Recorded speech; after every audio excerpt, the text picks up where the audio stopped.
नमस्कार, दैनिक भारत में आपका स्वागत है। फिर पहुंच गया हूं उसी फायर ब्रिगेड के पास जिसकी ज़बान सच बोलते हुए आग उगलती है। बहुत सारे मुद्दे हैं, बिहार के शिक्षा है, स्वास्थ्य है और जो अभी सबसे बड़ा मुद्दा है उर्दू। बिहार और यूपी की दूसरी ज़बान उर्दू है, लेकिन हम बात करेंगे बिहार की। बिहार की उर्दू ज़बान दूसरी तब बनी जब यहाँ के मुख्यमंत्री जगन्नाथ मिश्रा हुआ करते थे। 1980 में कांग्रेस ने आधिकारिक तौर पर उर्दू को दूसरी भाषा का दर्जा दे दिया, लेकिन उसके बाद उर्दू के साथ क्या हुआ, क्या नाइंसाफियाँ हुई, ये आपको भली भांति मालूम होगा। आप स्कूलों में जाएं, आप कॉलेजों में जाएं, आप सरकारी भवनों में जाएं, आपको कहीं भी उर्दू में लिखा हुआ साइन बोर्ड या बोर्ड आपको नहीं मिलेगा, जबकि ये होना चाहिए, चूँकि उर्दू यहाँ की दूसरी सबसे बड़ी भाषा ही नहीं बल्कि दूसरी आधिकारिक भाषा है। इन्हीं सब मुद्दों को ले करके बात करेंगे। हम ज़्यादा नहीं बोलेंगे, आज बुलवाएंगे, क्या कि जब ये बोलते हैं तो कुछ चीज़ें निकलती हैं जो आपके भी काम की होंगी और शायद सरकार भी इसको समझ सके। तो कलाम जी, आपका बहुत बहुत स्वागत है हमारे चैनल में। आपके चैनल के साथ साथ आपके पूरे टीम को MIM पार्टी की ओर से बहुत बहुत धन्यवाद, शुक्रिया।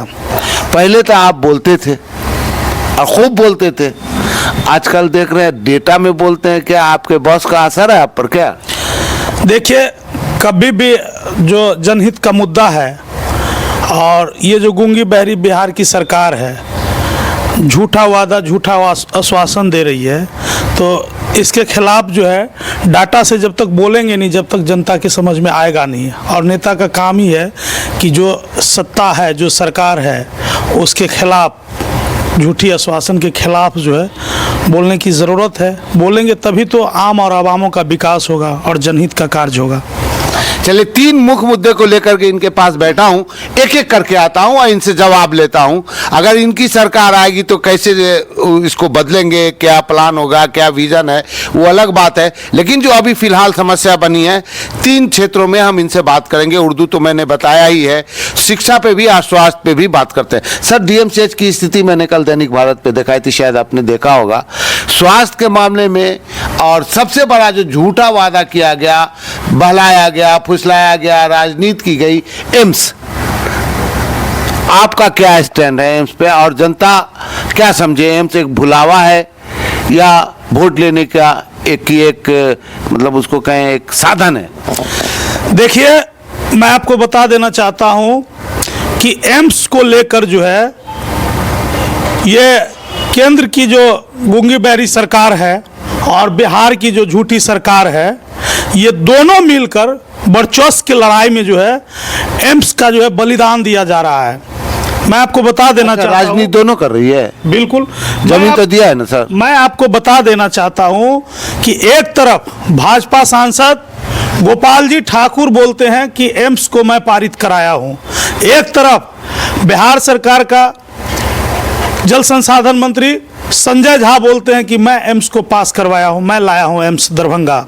मेरा कहना है और MIM पार्टी का कहना है और आम और आवामों का कहना है कि पास जिसने भी करवाया, ये गरीब जनता का वोट लेकर, और खासकर मिथिलांचल जो है और दरभंगा जिला, वो भाजपा को बड़ी जीत दिलाई थी। उस वक्त जनता दल यूनाइटेड और भाजपा दोनों एक साथ थी। तो आपका काम है विकास काम करना, ठीक है। आप संजय झा जी ने लाया या गोपाल जी ठाकुर ने लाया, आम जनता को उससे नहीं मतलब है। मतलब है कि एम्स निर्माण हो। मैं आपको बता देना चाहता हूं, डाटा के साथ बोलता हूं, दरभंगा महाराज के द्वारा 300 एकड़ जमीन DMCH को दान किया गया था और 6 लाख रुपया की DMCH हॉस्पिटल निर्माण हो। इस चीज को जो है लगातार शुरू से ही कुछ असामाजिक तत्व, भू माफिया, सत्ता के दलाल कहेंगे, दलाल और सत्ता का फायदा उठाकर कि हमारे पिताजी बिहार के मुख्यमंत्री है, हमारे पिताजी बिहार के डिप्टी CM है, हमारे पिताजी मंत्री हैं, वैसे लोग जो है डीएमसीएच का 87 एकड़ जमीन को बंदरबांट करके अभी भी रखे हुआ है। मेरा मांग है, मेरा कहना है कि डीएमसीएच परिसर में ही अगर एम्स निर्माण हो तो फिर क्या प्रॉब्लम है। भाजपा को इससे प्रॉब्लम नहीं होना चाहिए, जनता दल यूनाइटेड को इससे प्रॉब्लम नहीं होना चाहिए, राष्ट्रीय जनता दल को इससे प्रॉब्लम नहीं होना चाहिए। दरभंगा में एम्स अगर बनती है तो एक ही उत्तर बिहार नहीं, हमारा पड़ोसी देश नेपाल है, वहां के भी लोग डीएमसीएच में आते हैं और एम्स का फायदा पड़ोसी देश को भी मिलेगा। लेकिन यहाँ के कुछ लोकल नेता, चाहे वो राष्ट्रीय जनता दल का हो चाहे वो जनता दल यू का है, ये लोग भू माफिया डीएमसीएच के दलाल के द्वारा जो है 10 करोड़ रुपया लेकर, तत्कालीन एक जिला अध्यक्ष था उसका मैं नाम नहीं बोलूंगा, वो भी 10 लाख रुपया लेकर के जो है शोभन में एम्स का मुद्दा लाते। जहां की विवादित जमीन है वहां हाई कोर्ट में, सुप्रीम कोर्ट में केस चल रहा है, उस जगह पे ये लोग जो है एम्स का मुद्दा उठा रहा कि यहाँ पे निर्माण हो। हम कहते हैं कि डीएमसीएच में जब ऑलरेडी जमीन उपलब्ध है, यहाँ 20 करोड़ रुपया से मिट्टी भराई कराया गया है, उसके बाद सैकड़ों करोड़ रुपया का नई नई बिल्डिंग को जो है डीएमसीएच परिसर से तोड़ दिया गया, जिसमें डॉक्टर्स का आवास था। तो ये सब जो है आम जनते का पैसा, जो जनता पानी पीने पे, खाना खाने पे, दवाई लेने पे, मतलब जो भी चीज़ है उस पर टैक्स देती है, ये आम जनते के पैसों को जो है बंदरबाट ये इंडिया गठबंधन और एनडीए गठबंधन के लोग कर रहे हैं। जगह कौन सी हो वो मुद्दा नहीं है, लेकिन शहर में अपनी अपनी दलील है कि अगर शहर में आया तो शहर का जाम का समस्या तो मालूम है सर, आपके घर से थोड़ा दूर आगे जाम लगता है, हाँ? तो जाम से बचने के लिए वहाँ लेके गए थे लोग। देखिए, बिहार के जो मुख्यमंत्री नीतीश कुमार जी है ना, उनको सिर्फ नालंदा जिला का लोग वोट देते हैं, उनको पटना जिला का वोट लोग देते हैं, मिथिलांचल और दरभंगा का लोग उनको वोट नहीं देते हैं। आप पटना के अंदर में जाइए, 50 ओवर ब्रिज बना है। आज दरभंगा के अंदर में जो है ओवर ब्रिज पारित, तत्कालीन रेल मंत्री लालू प्रसाद यादव जी थे, दोनार गुमती, म्यूजियम गुमती, लहरियासराय गुमती, ये तमाम जगह पारित किए थे। लेकिन आज तक नीतीश कुमार जी 20 साल से बिहार के मुख्यमंत्री हैं, लेकिन मिथिलांचल और दरभंगा पे उनका ध्यान नहीं गया, जिसके कारण आज जो है दरभंगा की भोली वाली जनता को जो है ये जाम का समस्या का उठाना पड़ रहा है। और इनके जो एडमिनिस्ट्रेशन है, प्रशासन है, ट्रैफिक डीएसपी है, ये सब जो है हाथ पे हाथ डाल करके बैठे हुए रहते हैं। इनके जो ट्रैफिक के जो लोग हैं वो 10 रुपया 20 रुपया तहसीली के कारण जो है दोनार से लेकर के और लहरियासराय तक जो है जाम का समस्या बना हुआ है। इस चीज़ को जो है अविलंब देखना चाहिए बिहार के मुख्यमंत्री को। और अगर चुनाव में वो आते हैं, इससे पहले ये ओवरब्रिज का निर्माण कार्य शुरू कराना चाहिए इनको, नहीं तो इस बार बिहार की जनता और दरभंगा की जनता जो है ना, इनको सिखाने का काम करेगा। ये जो झूठा आश्वासन देते हैं कि मैं 20 लाख नौकरी दूंगा गांधी मैदान के स्टेज से, और अभी तक 1 लाख लोग को भी नौकरी नहीं मिला है, तो आने वाले समय में इनको भुगतना पड़ेगा। जी इधर डीएमसीएच गए? जी बिल्कुल, बड़ा चिकना हो रहा है, खूब सब कुछ हो रहा है, कुछ बदला है? मैं परसों रात में अपने पंचायत का राम कुमार मंडल जी, जिनका पांव टूट गया हुआ है और वो 1 महीना से ऑर्थो डिपार्टमेंट में वो बेड पे लेटा हुआ है, मैं दिल से बोलता हूं कि वहां का जो लोग का जो हालात देखा हूं गरीबों का, भाई मुझे बर्दाश्त नहीं हुआ। शर्म आना चाहिए ऐसे सरकार के लोगों को, ऐसे मंत्री को, कि वहां पे सैकड़ों लोगों को मैं देखा हूं नीचे में जो है अपना बिछौना बिछा करके बैठा हुआ है, पाँव टूटा हुआ, किसी का कमर टूटा हुआ, किसी का कलेजा टूटा हुआ है। लेकिन यहाँ के जो डीएमसीएच का जो सुपरिटेंडेंट है और ये स्वास्थ्य विभाग का जो मंत्री है, इन लोगों को थोड़ा भी, इन लोग अगर बीमार पड़ते हैं तो बड़े बड़े प्राइवेट हॉस्पिटल में जाकर इलाज कराते हैं। जिस वोटर से, जिसके ताकत से आप कुर्सी पर बैठे हैं, वो सड़क पे गंदगी में बैठा हुआ है, रोड पे बैठा हो, उसको कोई देखने वाला नहीं है। ये तमाम चीज को जो है दरभंगा की जनता, बिहार की जनता देख रही है। आने वाले समय में इन लोगों को जो है ये मजा चिखाएगी जरूर। कुछ कहाँ मजा सिखाएगी? 5 किलो अनाज देगा, एगो साड़ी देगा, सब झूम बना बना कर वोट दे देगा, फिर टीएमसीएच भूल जाएगा।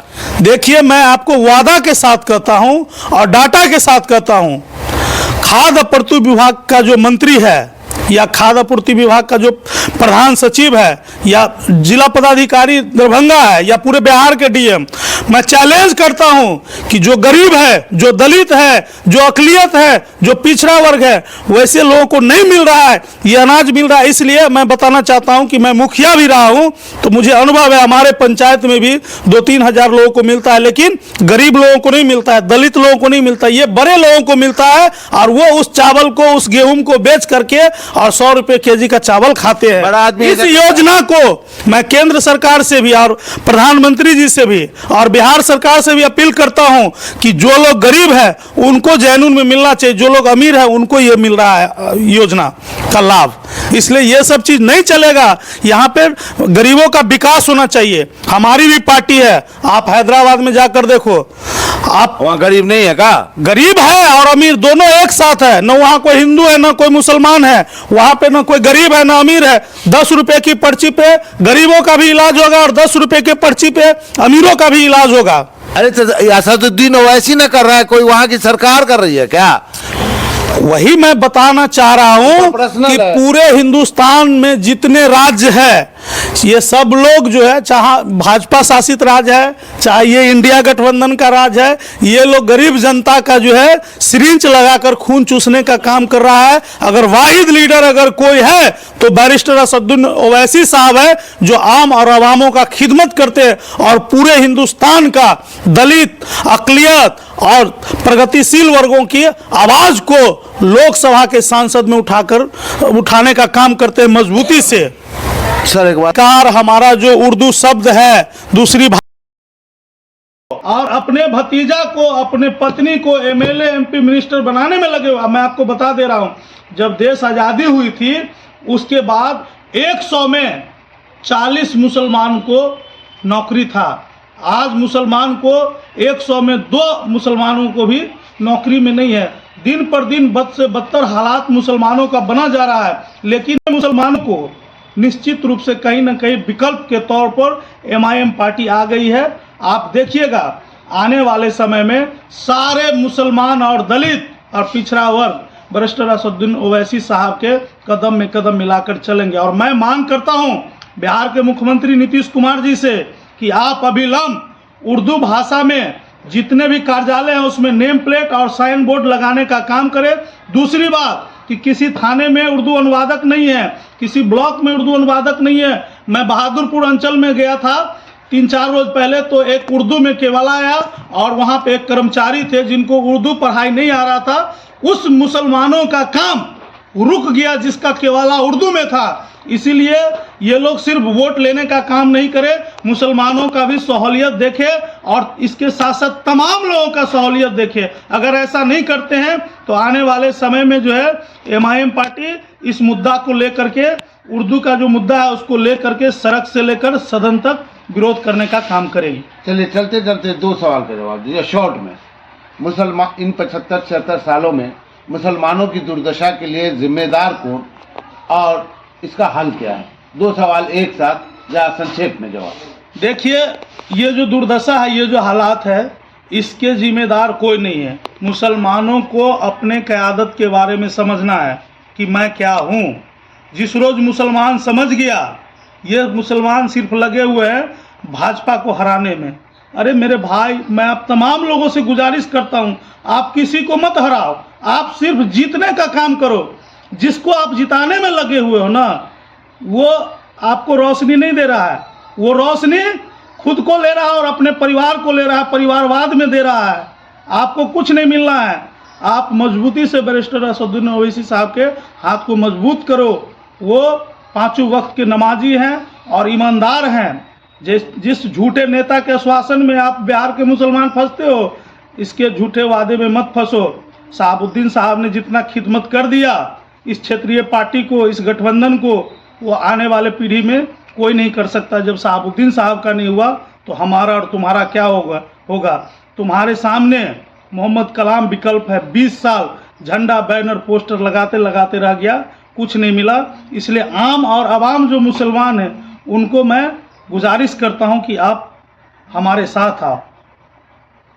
आप हमारे साथ आओ, हम हालात बदलेंगे, समय बदलेगा, हालात बदलेगा। वाकई नाइंसाफ़ियाँ हुई हैं।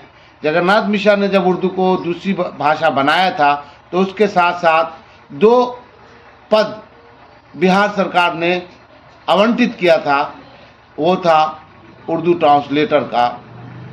और उर्दू ट्रांसलेटर की 1 बहाली तो हुई, 2 बहाली हुई, शायद 1 ही हुई, मुझे उतना याद नहीं है, लेकिन मैं पूरे विश्वास से कह सकता हूँ ट्रांसलेटर का, अनुवादक का बहाली हुआ था। उसके बाद से उर्दू ट्रांसलेटर की बहाली का कोई विज्ञापन हमने नहीं देखा और प्रखंडों में या जिला स्तरीय कार्यालयों में कहीं उर्दू अनुवादक नहीं मिले। तो ये बड़ी बड़ी समस्याएं थी। और दरभंगा की अपनी एक समस्या है, जाम भी एक समस्या है, एम्स उससे बड़ा समस्या है, DMCH उससे बड़ा समस्या है और उर्दू उससे बड़ी समस्या है। इसलिए कि उर्दू किसी जाति धर्म की भाषा नहीं है, ये हिंदू मुसलमान सभी इसको बोलते हैं, सभी इसको पढ़ते हैं। और बड़े बड़े स्कॉलर्स मुस्लिम के नहीं, हिंदू धर्म से ही हुए हैं। ये भाषा की लड़ाई है, भाषा किसी जाति धर्म की नहीं होती। इसलिए उर्दू को फिर आगे बढ़ाने के लिए लड़ाइयाँ कई लड़ी गई। अब कलाम साहब आए हैं, देखते हैं बोर्ड पे या सरकारी कार्यालयों में उर्दू लिखा हुआ मिलता है या नहीं, या कहीं ब्लॉक में उर्दू जो ट्रांसलेटर है उसकी बहाली होती है कि नहीं। धन्यवाद आपका हमसे बात करने के लिए। शुक्रिया।